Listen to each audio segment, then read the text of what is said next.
Bonjour à tous, un nouvel épisode du temps d'une bière, magazine bimensuel, cécitaire, animé par deux aveugles sans yeux ni maître. un magazine qui n'a pas froid aux yeux. Alors, Nico, ce soir, on accueille une nouvelle personne et on ne sait pas du tout qui c'est puisqu'on n'y voit rien. Allez, c'est la surprise qu'on va retrouver derrière la porte. toc toc, il y a quelqu'un ce soir? Bah, je sais pas du tout. On ouvre J'espère, la porte. Hein. Ce serait bien qu'il y ait quelqu'un quand même. On verra plus ou moins.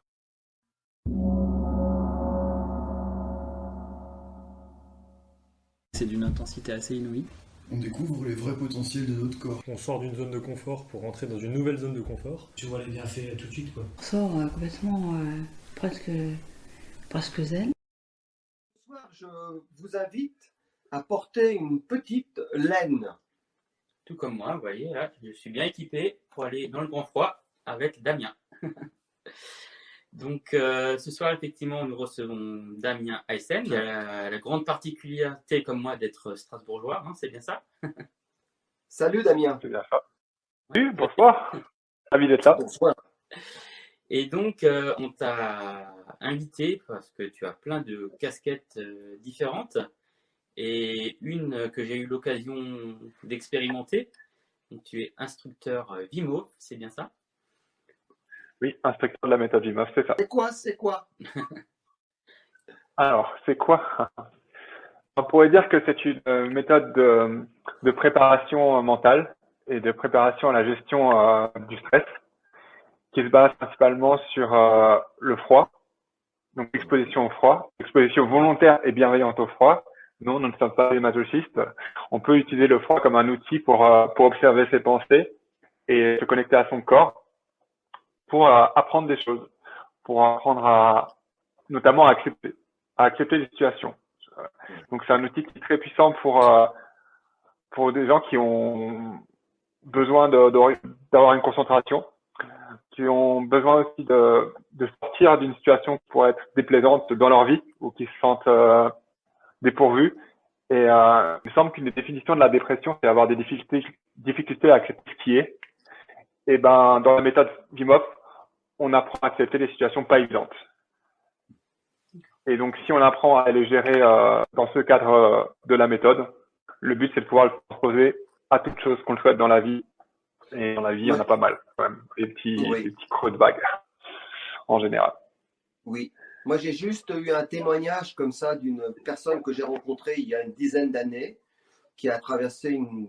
Alors après, les profondeurs de dépression, c'est difficile, mais en tout cas, elle disait vraiment une grosse dépression. Elle n'avait plus le goût de rien.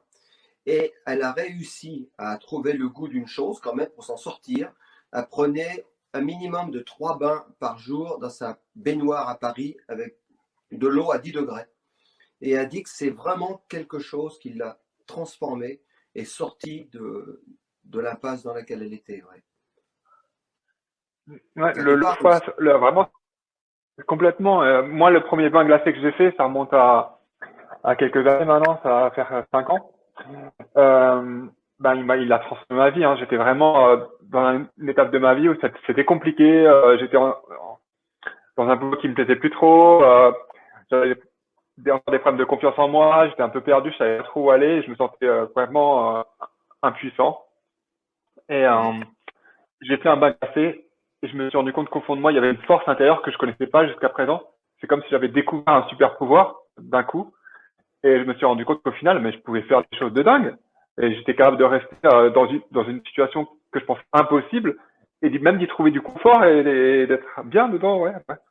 Donc, du coup, je me suis dit, il y a certainement plein de choses dans la vie dans lesquelles je crois juste par mes croyances qu'au final, je ne peux pas le faire ou que c'est trop dur. Alors qu'en final, c'est accessible si juste j'arrête de me limiter par ces croyances.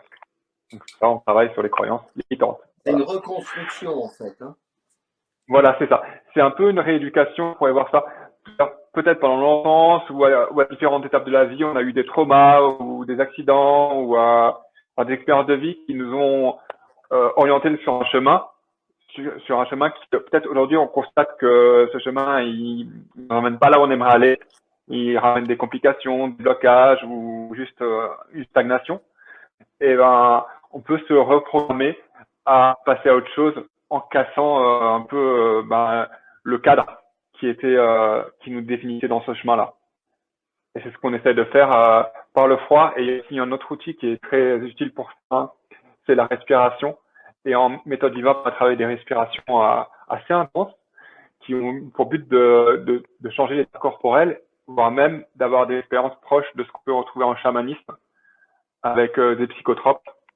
Donc, j'ai vu, il y a plusieurs études sur les psychotropes qui montrent que par exemple, pour les gens qui ont de la guerre et qui ont des syndromes post-traumatiques ou qui ont des forces d'addiction, avec une prise de psychotrope dans un cadre adapté, hein, c'est-à-dire encadré et positif, on peut grandement atténuer des traumas ou sortir aussi d'une dépression et d'un mécanisme néfaste pour remettre quelque chose de positif à la place. Donc, le froid comme la respiration sont deux outils qui peuvent avoir cet objectif de transformation. Et combinés ensemble, du coup, c'est exponentiel comme puissance, quoi. Oui, parce que moi j'ai participé déjà 2 fois à des stages que tu coachais. Et effectivement, donc on avait fait notamment ces séances autour de la respiration.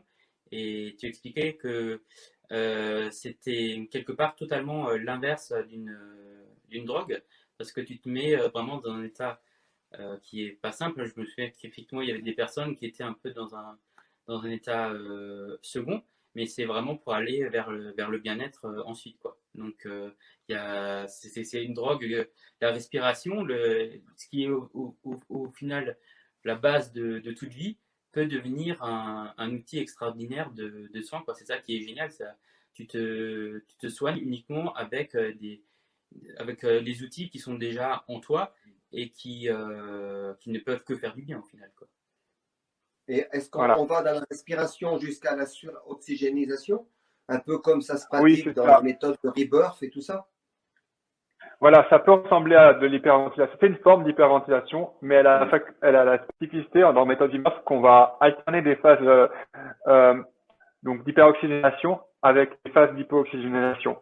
C'est-à-dire, on va avoir des phases d'apnée où on va vraiment aller dans des états où, au contraire, on va manquer d'oxygène, même au niveau du fonctionnement cérébral. On arrive à un palier où on arrive à avoir un manque d'oxygène au niveau cérébral, ce qui va déclencher dans le corps plein de réponses pour créer des cellules souches, pour dire au corps de créer plus de vaisseaux sanguins. Enfin, un mécanisme qu'on appelle l'hormèse, qui dit que chaque organisme vivant s'adapte à son environnement. Et plus l'environnement est adaptif, plus l'organisme devient adaptif. Donc l'idée, c'est de stimuler son corps par plein de moyens différents. Ça peut être le chaud, le froid, le sport, le jeûne. Enfin, toutes les choses qui sortent un peu de notre zone de confort, de notre habituel, vont rendre le corps de l'organisme plus souple. Et du coup, il va étendre sa zone de confort au final. Il va pouvoir faire des choses qu'il ne pouvait pas faire avant parce qu'on l'entraîne à. Plus on le pousse loin, plus les choses qu'on rencontre au quotidien deviennent quelque part beaucoup plus faciles à gérer, alors qu'auparavant, dès que la température baisse un petit peu, on a tendance à sortir la petite laine et tout, quoi, pour se protéger en oubliant que voilà, on a un corps qui est une machine extraordinaire et qui a cette faculté qu'on annihile avec tous les artifices qu'on lui offre, toutes les facilités vers lesquelles on va. Je pense que beaucoup de gens, on a tous tendance dans notre société, à remettre notre pouvoir à l'extérieur un petit peu. Enfin, on va dire que ça arrange bien un peu toute la consommation et tout ça. Je veux dire, si les gens se sentent mal à l'aise et qu'on leur dit ce produit va régler ton mal-être ou on va te ramener du confort, dans notre société très valorisé, hein.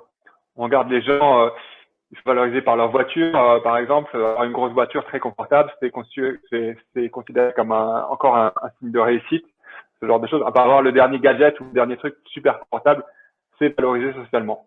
Alors qu'au final, on peut aussi voir, enfin moi j'essaie d'orienter les gens à se poser la question, juste de dire, ok, tu rajoutes un confort dans ta vie, mais ce confort, il va pallier à une fonction naturelle, je veux dire d'adaptabilité.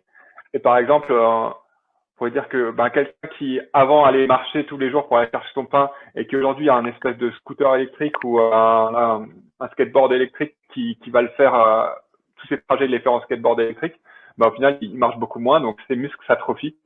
Et au bout d'un moment il va marcher moins efficacement parce qu'il n'aura pas fait travailler ses muscles. Là, le rapport au froid c'est pareil, plus on va dans le froid consciemment, volontairement, moins on le subit au final. Pareil pour le chaud, les gens qui vont au sauna, il y a une adaptation et pour tout sport et pareil pour le jeûne, on s'adapte. On est de plus en plus fragilisé dans cette société en fait, en recourant en évitant toujours d'être dans l'inconfort. Moi j'appelle ça la névrose du bonheur personnellement, mais la névrose du bonheur, elle se place pas que sur le plan émotionnel, elle se place sur le plan psychique et aussi physique, quoi. C'est intéressant cette vision. Pour moi, je me suis posé beaucoup de questions sur le bonheur au final et la bienveillance. Et maintenant, je formule assez facilement que la vraie bienveillance, c'est celle qui te stimule le corps, qui est pas forcément confortable sur le moment, mais qui va créer un bénéfice à moyen ou long terme pour aller vers la personne que tu veux être, la personne la plus rayonnante, la plus en pleine santé que tu peux être. Donc c'est ça être bienveillant. C'est pas être dans un plaisir, un plaisir c'est instantané. Le plaisir c'est l'éphémère. C'est maintenant je veux une satisfaction dans cet instant. Et pour moi le travail vers le bonheur et l'épanouissement, c'est se poser la question qu'est-ce qu'il y a après et mesurer ça et pas faire le choix forcément immédiat et facile, mais faire le choix qui a le plus grand bénéfice à long terme. C'est mon chemin vers le bonheur en tout cas.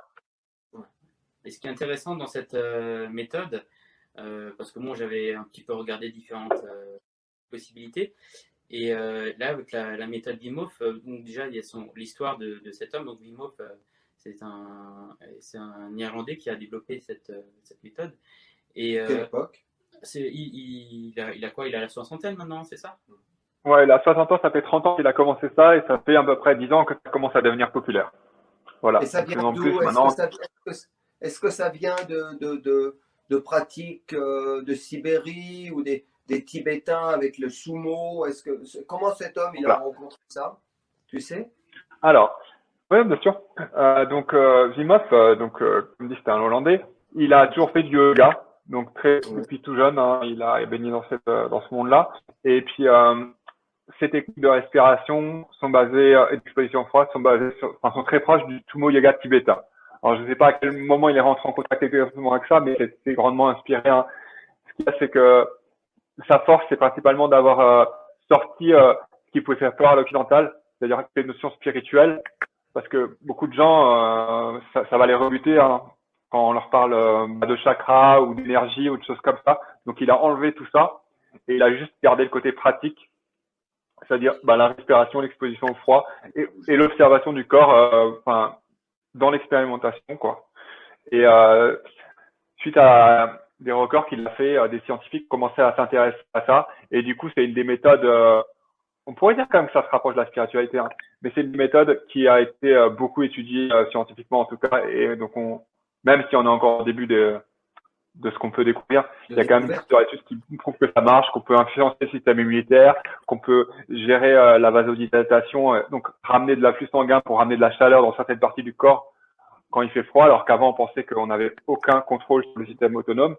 Donc Wim Hof a ouvert des brèches dans ce qu'on pensait du fonctionnement du corps humain en disant non, c'est pas possible. Et en fait, si, c'est possible dans certaines conditions. Et lui, il a proposé des méthodes qui permettent de découvrir ces conditions. Donc c'est la respiration, l'exposition au froid, la visualisation, utiliser sa concentration pour aller vers un objectif corporel. Et l'idée, c'est que le corps peut s'adapter à beaucoup de choses à partir du moment où on ne le bloque pas. Et quand on est dans des pensées de peur, de non-acceptation ou de colère, enfin tout ce qui est lié au stress, en fait, le corps ne peut pas s'adapter parce que ce rapport au stress prend le dessus sur tout le reste, sur le système autonome. Il va prendre les ressources. Parce que quand il y a un stress, l'idée c'est, on voudrait, si on retourne à l'homme préhistorique, quand il y a un stress, à cette époque, c'était peut-être un tigre à dents de sable qui arrivait, un danger qui allait remettre en cause l'intégrité physique. Donc le corps, pour se préparer à ça, il va envoyer l'énergie dans les muscles moteurs pour ou combattre ou s'enfuir. Donc ça a du sens quand on est dans la brousse et qu'il y a des animaux sauvages qui peuvent nous attaquer. Maintenant, pour le cadre moyen qui est dans son bureau toute la journée, parce qu'il n'a pas rendu un dossier qui l'implique de stress, c'est moins justifiable. Et du coup, ça a le même effet sur le plan physiologique, c'est-à-dire ça va dérouter ses ressources pour les mettre dans les muscles moteurs. Si les ressources sont déroutées, elles ne sont plus disponibles pour l'adaptabilité, pour le système autonome, pour digérer bien, pour avoir un bon système immunitaire, pour avoir même une pensée bien structurée, parce que les ressources du cerveau sont aussi prises pour aller dans les muscles. Donc voilà, si jamais on stresse, on bloque l'adaptabilité. En gros, c'est ce qu'il faut retenir. Et donc l'idée, c'est d'accepter la situation, même quand elle n'est pas facile, pour laisser la chance au corps de s'adapter. Apparemment, quand on pratique une greffe, l'hormone qu'on envoie pour éviter les rejets, c'est l'hormone qui est générée par le stress, quoi. Donc ça montre vraiment à quel point ça inhibe complètement le système immunitaire, quoi. Ça, c'est exactement ça. Pour pas qu'il y ait un rejet, quand on va ramener un nouvel organe, on injecte des hormones de stress, le système immunitaire est coupé complètement. Du coup, on peut faire la greffe et l'organe n'est pas rejeté. Donc, vous voyez ce que ça fait le stress, c'est assez puissant pour empêcher un rejet d'organes. Ça coupe beaucoup de fonctions en nous au niveau du système immunitaire. Donc, c'est vraiment quelque chose à observer. Je dis pas que tout stress est mauvais. Hein. Si maintenant un bus fonce droit sur vous, il vaut mieux que vous ayez un pic de stress et que l'énergie aille dans vos muscles pour que vous puissiez vous mettre de côté. Mais avoir du stress chronique, en tout cas, ça a un grand effet sur le système immunitaire et tout le corps. Et il y a beaucoup de pathologies aujourd'hui qui sont chroniques ou tout ce qui est tout ce qui est maladie auto-immune. Je pense qu'il y a une grande base de stress. On a tendance à mettre tout sur le dos de la génétique et tout. Du coup, on n'est pas responsable de ça. Et aussi, il y a un truc avec les gens, la plupart des gens n'aiment pas se sentir responsable de ce qui leur arrive. Enfin, c'est plus facile de mettre la faute à l'extérieur. Oui, mais je trouve que sur le dos du virus, sur le dos, voilà, sur le dos du destin, et le médecin qui va venir, ou des médecines douces. Mais je veux dire, on va toujours chercher à l'extérieur et accuser et trouver un ennemi externe à soi, quoi. Pour revenir tout à l'heure, tu parlais avec beaucoup de délicatesse, et je comprends du mot spiritualité. Pour moi, la spiritualité, et je crois qu'on devrait se rencontrer là-dessus, c'est enfin quand on commence à se transformer. Toi. Je ne sais pas comment tu rebondis là-dessus, mais pour moi, le jour où on commence à réaliser comment on est emprisonné dans nos mécanismes, et qu'on met de la lumière là-dedans et qu'on s'expose à sortir de nos zones de confort, on commence à rentrer dans un chemin de transformation. Et je trouve que le mot spiritualité, à ce moment-là, on peut l'entendre. Ouais, non, ça peut être. Après, moi, je trouve que chacun trouve la définition et le mot qui lui convient pour son chemin. Je pense que j'avais une discussion ce matin encore avec une amie qui a fait des études et qui Schopenhauer, donc un philosophe pratique, qui au final se base sur beaucoup de choses qui datent d'il y a très longtemps, dont des paroles de Bouddha.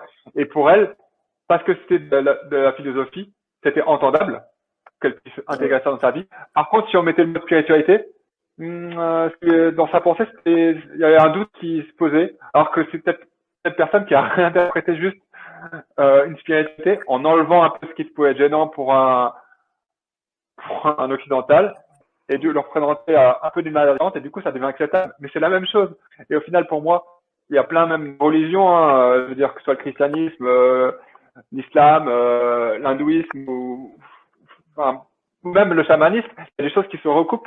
Quand on parle de transformation et d'éveil, l'éveil pour moi c'est devenir la personne la plus lumineuse, la plus radieuse qu'on pourrait être, atteindre notre plein potentiel. Pour moi c'est des synonymes, tous ces mots. Bien sûr, si je parle de connecter à son âme à mon voisin, il va me regarder de travers. Par contre, si je lui parle d'atteindre ses objectifs de vie et puis d'arrêter d'être limité par ses croyances, là je pourrais le toucher différemment. Mais pour moi c'est la même chose. En fait, il faut laver le langage et adapter le langage de chacun. Parce que sur chaque mot, les gens, au lieu d'entendre les mots et d'avoir un langage commun, on entend des croyances. Et des mots, des fois, on parle de la même chose, mais on n'arrive plus à parler de la même chose. C'est compliqué. Je voudrais savoir à propos, mais alors, toi, ta pratique au quotidien aujourd'hui par rapport au froid, par exemple, à quoi ça ressemble? À quoi ça ressemble? Je suis presque un être humain normal. Hein. Je veux dire, je me Non, lève mais tous les ça, j'en ai matins. aucun doute. Mais je veux juste te dire, tu prends des douches froides, par exemple, Voilà, non, non, systématiquement. mais j'allais tenir. Oui, bah écoute, je prends que des douches froides, ça c'est sûr. J'ai pas d'eau chaude chez moi, donc ça règle le problème. Voilà. Ouais. Après, en plus de ça, les mois d'hiver, on a un groupe de gens sur Strasbourg qui vont se baigner tous les dimanches. Enfin, ça fait 3 ans que j'essaie de lancer un groupe qui soit vraiment régulier parce que je trouve que c'est quelque chose de super positif de venir en groupe ensemble et d'être solidaire en se disant on va se supporter dans un truc qui est pas forcément évident, mais qui nous apporte du bénéfice à long terme, tu vois. Encore une fois, pas faire le choix du confort immédiat, mais faire le choix qui nous fait prendre notre pouvoir et on est responsable de nos vies, on œuvre pour notre bonheur, pour notre réussite, pour notre santé. Donc là, maintenant, ça fait depuis décembre que ça tourne tous les dimanches. Donc dès que je suis sur Strasbourg, je vais aussi me baigner avec eux le dimanche à la Roberto dans un étang. Et là, on est en ce moment quasiment 30 personnes tous les dimanches, quoi. C'est génial de Ah, voir tu des gens fais. qui se prennent en main comme ça. J'adore. Ah oui.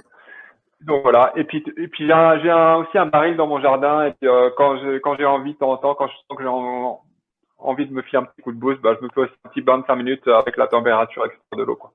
Externe, oui. C'est vrai que c'est intéressant là que tu aies parlé de l'état d'esprit, parce qu'on m'a souvent demandé, mais enfin, quand tu fais des pratiques autour du froid, tu es souvent considéré un petit peu comme fou, quoi. Et on me demande souvent comment on fait pour rentrer dans l'eau. Et en fait, les gens ont cette image où voilà, tu rentres dans l'eau comme ça en rigolant. C'est sûr que quand tu veux rentrer dans de l'eau à 3, 4, 5 degrés, tu te mets dans un état d'esprit quand même un peu particulier, mais c'est un état d'esprit que tout le monde peut acquérir, quoi. C'est vraiment une certaine concentration, une certaine volonté de générer la chaleur par soi-même dans son propre corps. Ça, vraiment, tout le monde peut l'atteindre. Et d'ailleurs, je crois que dans tes stages, où je crois que tu as accueilli plusieurs centaines de personnes déjà, hein. Oui. J'ai Ouais, déjà ouais. accompagné 300 personnes au bain glacé et j'ai vraiment sur les ateliers, c'est-à-dire les moments où on prépare, on a le temps de préparer, on travaille le corps, la visualisation, j'ai 100% de réussite. J'ai Ouais, voilà, vraiment j'ai 300 personnes qui sont rentrées dans un bain et qui sont restées 2 minutes dans un bain à moins de 5 degrés, à 2-3 degrés, avec plein de glaçons, tout ça. Ils l'ont tous fait.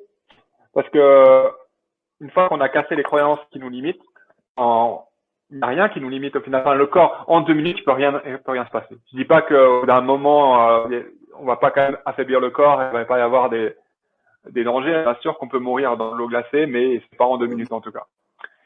Et Et donc après, du en coup, respectant aussi certaines personnes qui ont certaines maladies spécifiques, ça faut le préciser aussi, quoi. Il y a certaines maladies quand même qui sont avec lesquelles il vaut mieux éviter, hein. Je crois les maladies cardiaques, les maladies rénales et tout ça. Ouais. Donc là, il faut être plus prudent, quoi. Et là, ça demande vraiment un encadrement strict quand même, quoi. voilà. Alors, on parle du froid. Est-ce qu'on peut juste parler quelques secondes est-ce que tu connais un petit peu les techniques de sauna, tout ça? Est-ce que tu as pratiqué aussi un rapport au sauna ou de sudation, je ne sais, dans des chaleurs Alors, extrêmes, justement?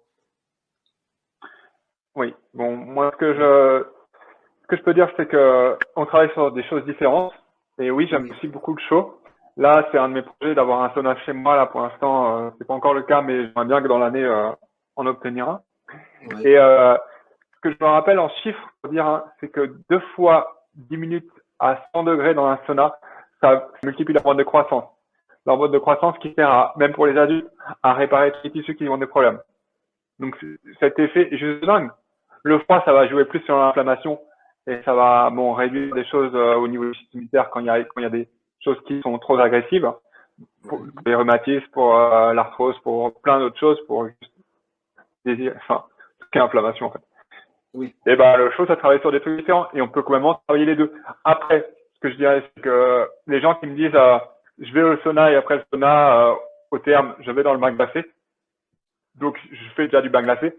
Bah, c'est pas exactement la même chose parce que tu vas avoir un effet sur le corps, oui, bien sûr, mais on travaille beaucoup moins le mental parce que quand tu es dans le chaud, quand tu es dans le trop chaud pendant un moment, ton corps va te réclamer de la fraîcheur. Et du coup, ça va être normal d'aller dans un bain glacé, alors que moi, j'ai envie que les gens ils y aillent en luttant un petit peu. Parce que cet aspect lutte, ça va renforcer notre mental, ça va éclater nos croyances limitantes parce qu'on aura l'impression d'avoir vaincu quelque chose de difficile. Et cette impression d'avoir vaincu quelque chose de difficile, pour moi, j'appelle ça tuer le dragon. Ben, c'est un peu comme si quand on prend de froid tous les matins, ben, juste avant d'allumer l'eau, quand t'es plus trop sûr, tu te dis oh là là, est-ce que je la fais vraiment est-ce que j'ai besoin de me lever aujourd'hui Bref. Voilà. Ben, tu sais de trouver des excuses parce qu'on est tous humains. Il y a juste un moment où peut-être aujourd'hui je suis pas trop en forme, mais ah là là, si ça, ah mais j'ai toussé 2 fois. Attends, est-ce que c'est vraiment raisonnable que je prenne ma douche froide Voilà. Bon, il y a des fois où ça peut effectivement pas être raisonnable, mais quand j'ai juste toussé 2 fois et que j'essaie juste de me trouver des excuses à juger en fonction de chacun. Mais du coup, je vais le faire quand même et j'aurais combattu mon dragon, c'est-à-dire mes pensées limitantes, ma fainéantise, ma zone de confort, pour prendre mon armure de chevalier et me dire ouais bah ce matin en me réveillant, j'ai déjà terrassé un dragon. Si j'ai terrassé un dragon au réveil, mais qu'est-ce qui peut m'arriver aujourd'hui? Même plus rien. Je veux dire, j'ai déjà gravi l'Everest au réveil si on veut. Et voilà, tout le reste de la journée va couler sur moi, mais ça va être peinard. Les agréments du quotidien, il n'existe juste plus, quoi. Tous les méthodes qui avant pouvaient me faire appliquer, bah là, c'est pas grave. Je peux comprendre qu'il y ait des personnes qui hésitent à franchir le pas, mais c'est des expériences tellement uniques, des expériences tellement fortes, qu'effectivement, ça vaut vraiment le coup voilà, il y a des trucs qui sont pas agréables, voilà, comment ça va changer par hasard, forcément, sur le coup, c'est pas agréable, mais là, après tout ça, on a vu tous les effets positifs, à la fois sur la confiance en soi, sur La sur la détermination détermination physiologique. et physiologique, quoi, sur la santé, quoi. Donc faut vraiment le vivre, je trouve vraiment. C'est dommage de se priver de ça quelque part. Très très bien. Tu voudrais rajouter 2-3 choses? On est un peu au bout de notre petit magazine, n'est-ce pas? Tu voudrais rajouter quelque chose de particulier, Damien, qui te vient? Bah, je viens de voir. Oui, bah déjà que j'ai hâte, Jean-Pierre, de te retrouver dans la piscine, voilà, hein, de pouvoir te faire découvrir cela si tu le souhaites, hein, mais Ouais. Non, on va échanger sur la semaine. moi j'ai passé ma vie sous les tropiques, tu sais, donc c'est un peu. Ouais, voilà. Là, je parle vraiment. Si je partais vers cette aventure, ça serait vraiment une aventure nouvelle pour moi en terre inconnue, tu vois. Parce que, si tu veux, moi, je suis convaincu qu'il faut sortir de ces zones de confort. Et ça, je l'ai fait une partie de ma vie, mais en aventure, tu vois. Dans la relation avec les autres, dans des situations aux 4 coins du monde, parfois très, très compliquées. Mais jamais, dès que j'ai vu de l'eau froide, j'ai toujours tourné le dos. Donc voilà. Je confesse que je suis très frileux. Très, très, très frileux. Hein? Méditerranéen, ouais. Mais ça m'interpelle beaucoup. Je ne sais pas si. En fait, pour que je puisse faire quelque chose, bon, c'était pas le sujet de l'émission, hein, mais il faudrait vraiment que je me retrouve dans un groupe où j'ai pas le choix. Voilà. Donc tu vois, Damien. Bon, bah, Nicolas, je te charge de. Voilà. D'organiser ça, on va t'inviter à Strasbourg pour parler de spiritualité, on va finir dans un bain, comme ça, il n'y aura pas d'échappatoire. Non. D'accord. Et bon, bien sûr, faut que ce soit volontaire de ta part, parce que c'est là que de prendre ce chemin, c'est la personne qui doit le décider, hein. Moi, je trouve que quand oui. j'aime pas trop quand quelqu'un offre un atelier à quelqu'un d'autre, parce que des fois, enfin, bon, des fois c'est un cadeau qui est juste, mais d'autres fois c'est une projection. Et je pense que c'est un acte dans lequel on doit se sentir responsable et une envie qu'on doit vraiment vouloir transformer quelque chose dans sa vie et prendre des moyens, du coup, aller à la guerre ensemble, comme disait Nicolas, pour le faire. Et ouais, donc pour moi c'est une super expérience. Par contre, par rapport à ce que tu voulais dire sur ta vie, j'ai passé mon enfance sous les tropiques aussi, hein. Et je suis pas vraiment ami avec le froid de base, hein. Je veux dire, moi en hiver, je pense que je chauffais à 28 degrés. Tous les colocs que j'ai fait, les gens ils me trouvaient mais t'es malade, tu chauffes beaucoup trop. Ouais. Non mais j'aime bien avoir chaud, j'aime pas avoir froid. Donc c'est pas du tout limite mieux, parce que si jamais tu t'estimes comme super frileux, hein, quand on aura dépassé ça, t'auras l'impression d'être Superman, quoi. T'auras l'impression d'avoir transformé quelque chose, tellement quelque bien. chose d'énorme dans ta vie, qu'au final, ça va avoir un effet boule de neige beaucoup plus grand que quelqu'un qui dit, bon, bah, écoute, je vais déjà en été me mettre dans les lacs à 15 degrés, bon, 10 degrés de moins, voilà, quoi. Tu vois. Donc, j'aime bien cette idée de, plus le gap il est grand entre le début de la journée Oui, et la fin, plus oui. l'effet boule de neige est énorme dans ta vie après. Ah, Donc, mais limite, absolument. les gens très frileux, mais venez encore plus. Si vous êtes méga frileux, si vous êtes la personne la plus frileuse du monde, bah venez. C'est fait pour vous. Non, non, mais je comprends très très bien. De toute façon, souvent, tu as des gens qui sont un peu dans une normose collective et ils vont goûter quelque chose et ils vont être plutôt extrêmes après, toi, dans l'aventure ou autre, tu vois. Et c'est vraiment bien de réaliser ça, que on peut sauter dans le totalement inconnu en venant de tout à fait d'une autre planète, ouais. Ouais, oui. Bon, ben écoute, le rendez-vous est pris. Il n'y a pas de date, donc c'est bien. En tout cas, Oui, c'est bien de Nicolas le va en finir. fixer, c'est bon. Oui, moi, je vais Je le voulais revenir de ficeler. toute façon. Merci beaucoup. En tout Hein. cas, c'est bien de finir par ce message d'espoir pour Jean-Pierre et pour tous les frileux de la Terre. Voilà, c'est Mais ça. Les filles de France et d'ailleurs, voilà, vous avez un ça va. espoir. Si vous... Et merci beaucoup, Damien, parce que voilà, c'était vraiment, je trouve, un très bel échange par rapport effectivement à toutes les croyances limitantes qu'on a tous. Après, voilà, c'est à chacun de voir s'il a envie de s'y confronter Confronté. ou pas, effectivement. Et, mais voilà, Voilà. ton parcours du coup est d'autant plus intéressant puisque effectivement tu as aussi grandi sous les tropiques, ouais, donc ça montre vraiment que le grand écart est absolument possible et c'est possible pour ça comme pour tout dans la vie, quoi. Donc c'est ça qui est génial. Un livre bientôt ou pas? Pour Oui, finir. ça va venir. Ça va venir. Ok. C'est un Donc, projet. merci beaucoup, Damien. Et, Je m'en prie. et bon, voilà, comme tu es venu dans cette émission par Nico, j'espère te rencontrer vraiment la prochaine fois que j'irai sur Strasbourg. Merci Pareillement. beaucoup. Ça me fera Ciao, plaisir. ciao, les amis. C'était le temps d'une bière. It was a time for a pint. Fue el momento de la cerveza. Es war Bierzeit.